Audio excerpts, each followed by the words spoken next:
Hello, I'm Tom Hood, and welcome to the first edition of FutureReady Live for 2022.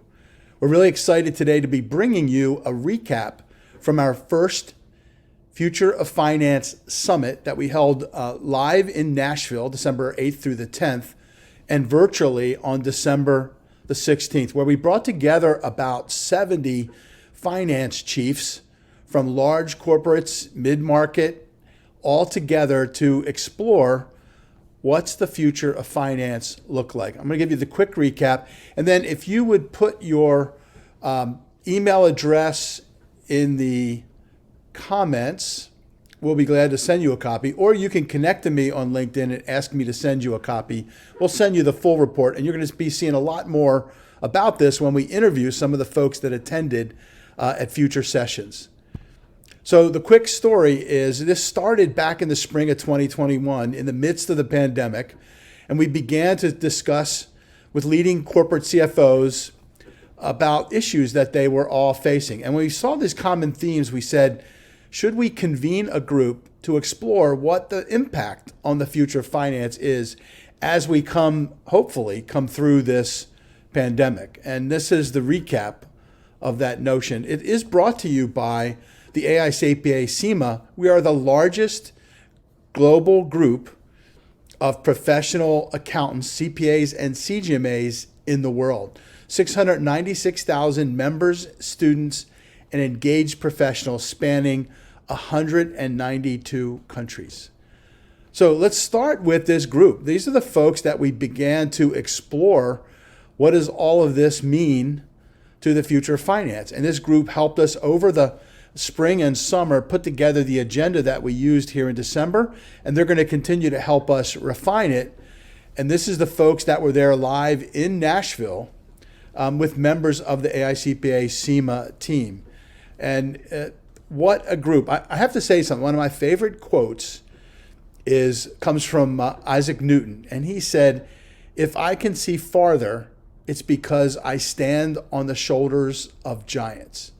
And I have to tell you that through the last 7 or 8 months, monthly meetings with this group, one live meeting in Vegas back in July, but literally we're all standing on the shoulders of these folks who were just amazing.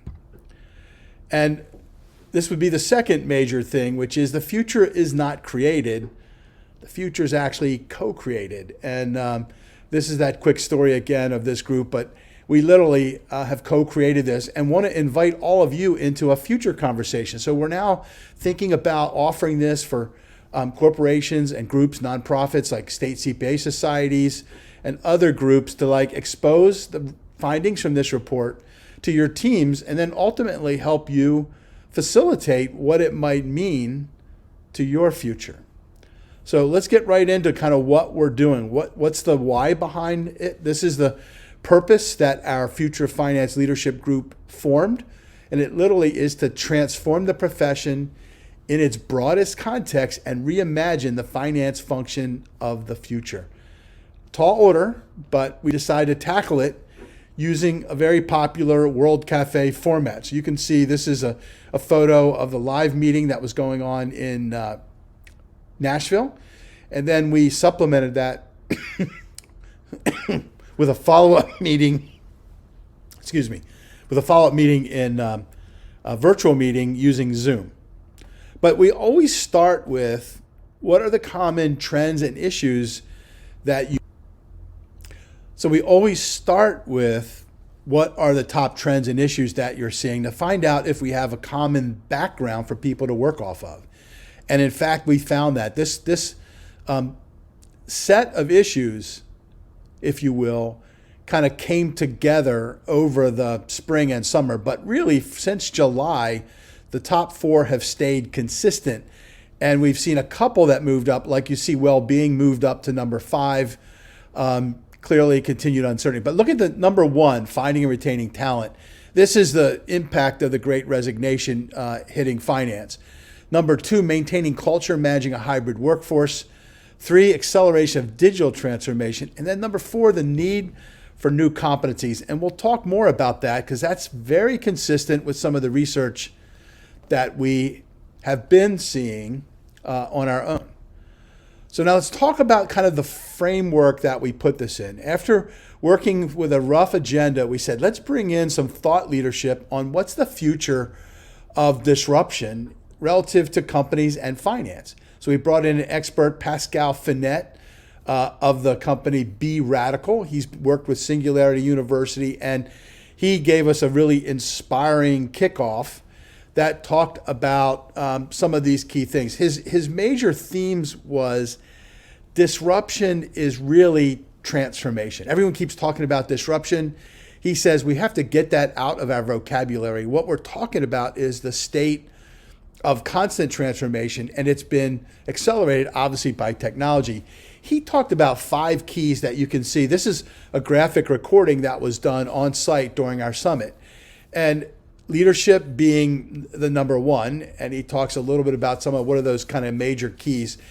He says upskilling is another one. We've got to bring our people up to the right skill set to meet the needs of this accelerating digital world that we find ourselves in.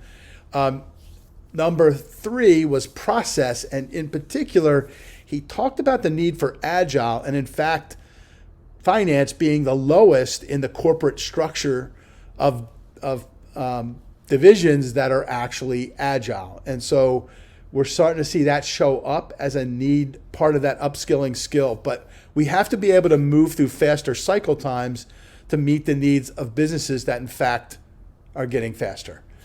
The other big one, this would be his number 4, is core versus the edge. And this created a fascinating conversation, but this idea that we have to be ready to support the core business, which in fact finance is deeply ingrained in, and we're not often equipped to handle the edge, those innovation pieces or the areas where the company is in fact changing or bringing in new divisions, et cetera, that might not fit the traditional core.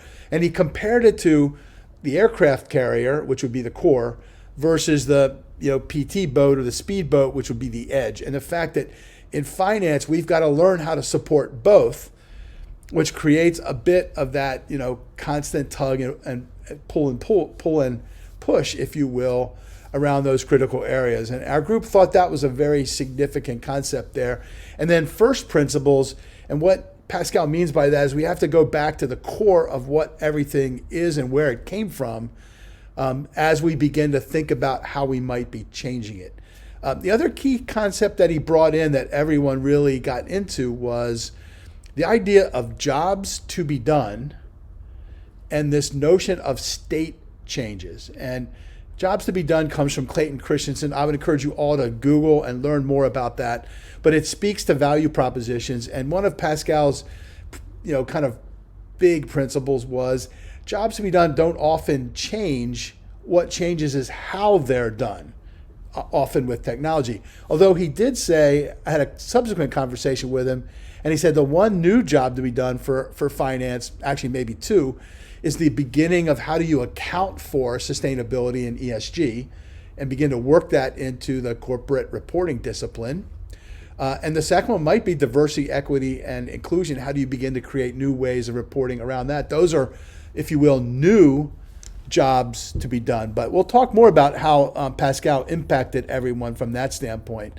The next keynote on the 3rd day was Britt Andriotta. And we brought her in specifically to talk about accelerating transformation and winning the Great Resignation. And you can see her critical comments here. Again, if you want these boards, we'll certainly send them to you. They're all in the final report. But she gave us a really good background. And one of the things that Britt did early on with our advisory group is she put a whole new context on what might be behind the Great Resignation. And she said this, she's obviously comes from a neuroscience background, right? She's a brain scientist. She specializes in learning and change and obviously transformation. So she talked about the fact that this pandemic, humans are wired to deal with about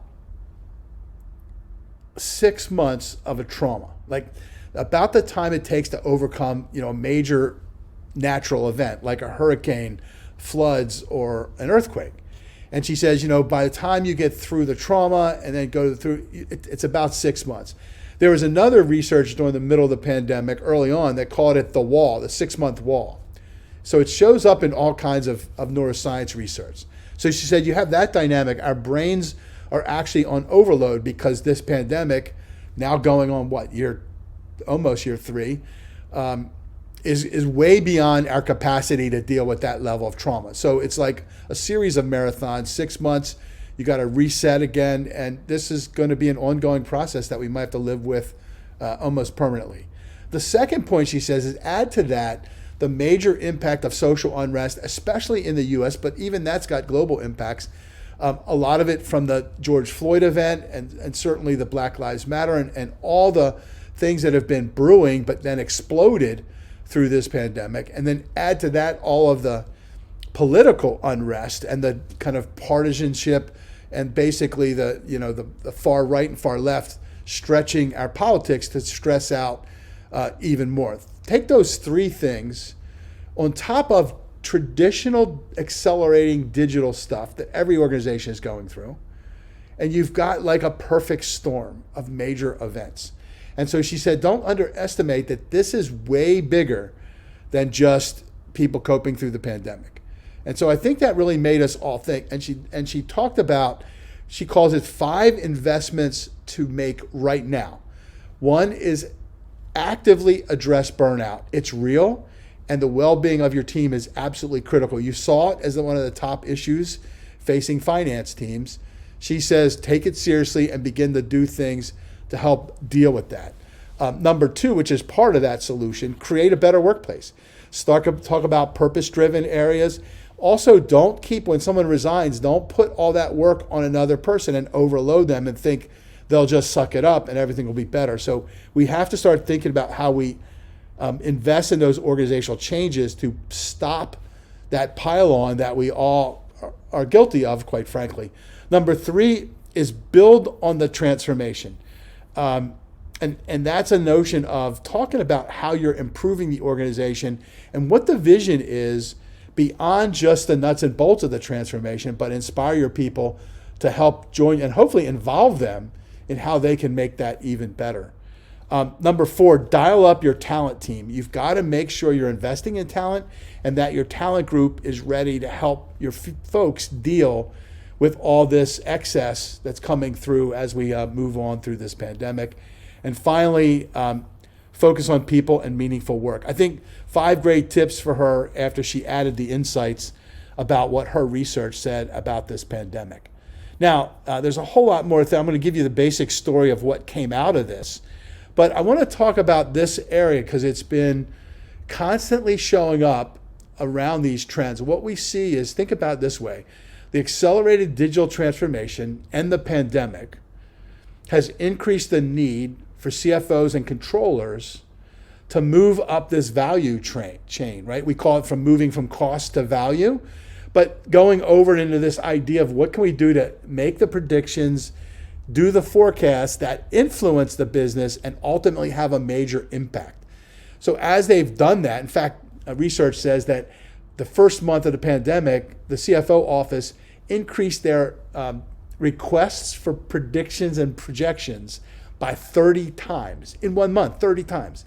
And we think that's continued. So what's happened is, as they've dealt with that need to work on with a partner in the business and with the CEO suite, their teams have not been able to keep up. They haven't closed their books fast enough. They're still dealing with some of those legacy issues. And in those cases, we're seeing this talent performance gap, right, between the folks in the finance group that don't have those new skills to help with influence and impact, right? Data analytics, communication, storytelling, collaboration. And it's creating this kind of gap as if the CFO is being pulled in 2 completely different directions, right? Like those old cartoons with the horses tied to your hands, one going the opposite directions. So the point is, we've got to start addressing that, and that gets into we would call it mindsets and skill sets. But this thing has come forward in every bit of piece of research that we've had, and certainly we're seeing more and more folks dealing with this. Next, I'm going to show you this is how we began. So after having those 2 big context events, We also did some, we called them next practices. Members of our advisory group and some of our staff presented some key concepts that we've been seeing in our research, kind of add that to the conversation. And then we basically kicked off this idea of reimagining the future of finance. And so we started with this, what will the profession, the finance profession, look like in 2030? We said, let's go out in literally 9 years, or now 8, to see what that would look like. And what are we seeing there? Then we say, well, like, what's possible in maybe 4 or 5 years? And that would say, let's look out to like 2025, and what could we get done? Then we said, what do we need to get there? And we began to ask, kind of, this is the beginning of creating the roadmap and the action plans.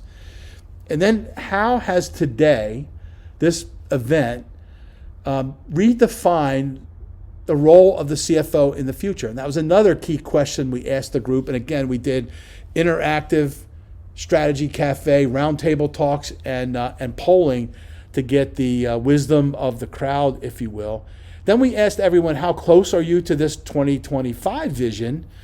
And then how do we define the deliverable, the future of finance? And what's the RONI, the risk of not investing, the risk of not doing this to the future of finance? And you can see some of those things. You see the snail, the terrified dinosaur, and a death wish that literally many are saying, this is urgent, right? If we don't do it, we could be irrelevant in the near future. And you have to factor in, well, we'll show it when you show some of these comments. So let's talk about some of the things they said. Implications for the future. And here's a whole set. I want to just give you a minute to look at those. I highlighted some of the key things that really stuck out from the group in these conversations. But clearly this idea of dealing with ambiguity and uncertainty, and that means going from tangible to intangible. Did you know 90% of the value of companies is actually not in the income statement or balance sheet? So how can we as finance get better at doing both? Keeping the books right with the things we absolutely have to, and being able to deal with ambiguity and uncertainty.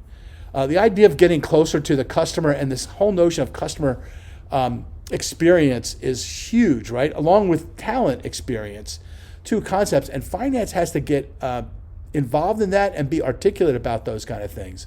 This is that ambiguity thing again, right? Direction versus precision.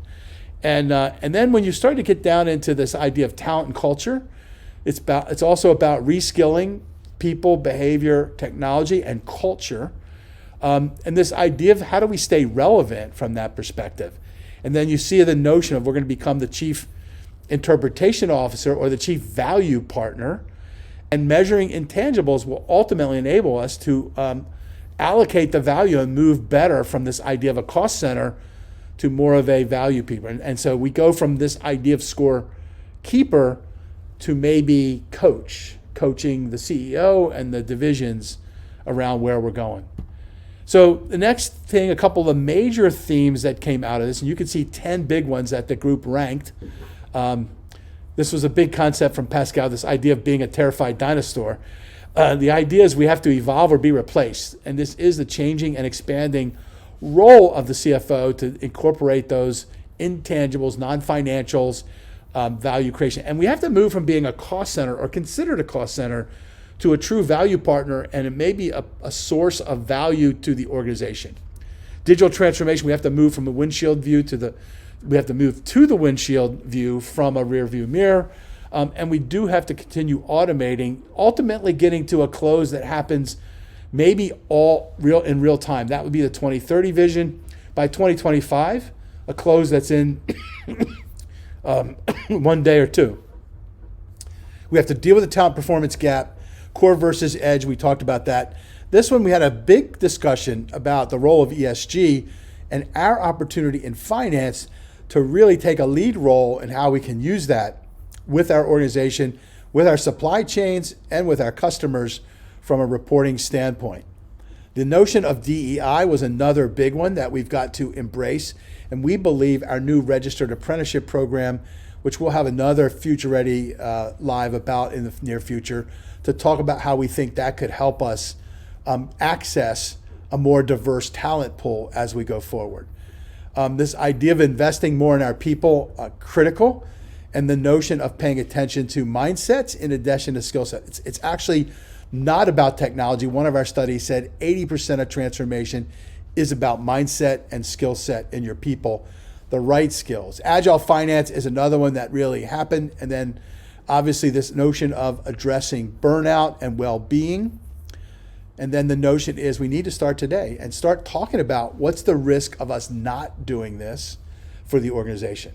Now, I want to close down with the final comments here that gets to skill sets. And this comes from our research, but the T-shaped finance account. This is the professional kind of the future. If you think about those skills, boundary crossing skills on top of our deep technical, functional, and knowledge, accounting, finance, audit, as well as our industry expertise, along with understanding the data in the organization. Now, I would say we have to go broader and instead of get out of the box, not just what's in the ERP, but even in our sales and employee and other data. But this is an area that we see, but you can see those top skills. And this is what the group ranked when we asked them. And we've done this across about 500 CFOs and controllers.